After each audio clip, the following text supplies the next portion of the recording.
c'est une fin de saison, les organismes sont fatigués.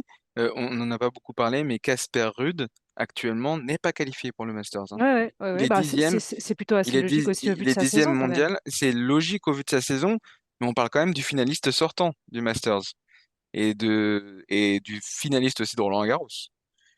Donc, donc C'est tout le paradoxe de Casper Ruud. voilà, Et il est capable d'aller la chercher, cette qualif, hein. oui, oui, oui, bien sûr, sachant que, comme je disais, Holger Rune est en méforme totale. Est-ce que Sacha Zverev va se reprendre un peu parce qu'il a fait un très bon début de tournée asiatique et puis il a accusé le coup ensuite. Je pense que oui. Et puis il est quand même sur une dynamique de confiance qui est autre que celle de Holger Rune. Donc c'est tout le monde a sa carte à jouer. Tout le monde a sa carte à jouer vraiment. C'est très ouvert et pourquoi pas une surprise à la Shelton en cette fin d'année. En tout cas, Tu mises les dessus, toi, Arnaud? Ben Et, Shelton? bah, moi, évidemment, j'attendais que Maxime en parle quand même. Je me suis dit, mais à quel moment va-t-il en parler? C'est pas possible. Il est en train de nous dérouler là tous les prétendants, tous les postulants. Et puis là, et il est où Shelton? Bah, c'est incroyable ce qu'il est en train de réaliser. c'est C'est fou. fou. Au-delà enfin, on va pas revenir sur son année. C'est pareil, c'est complètement dingue. Il n'avait pas voyagé, il n'a jamais pris l'avion. Et puis là, il se retrouve cette année à 14e, enfin, c'est ça, ouais. 14e. 14e. Ouais, Non, il en a gagné des miles. c'est hallucinant. Oui, il en a gagné des miles. C'est assez hallucinant. Non, et puis son tennis, c'est ce que tu dis, Anne aussi, je pense que se marie parfaitement avec l'esprit du Rolex Paris Masters et le public.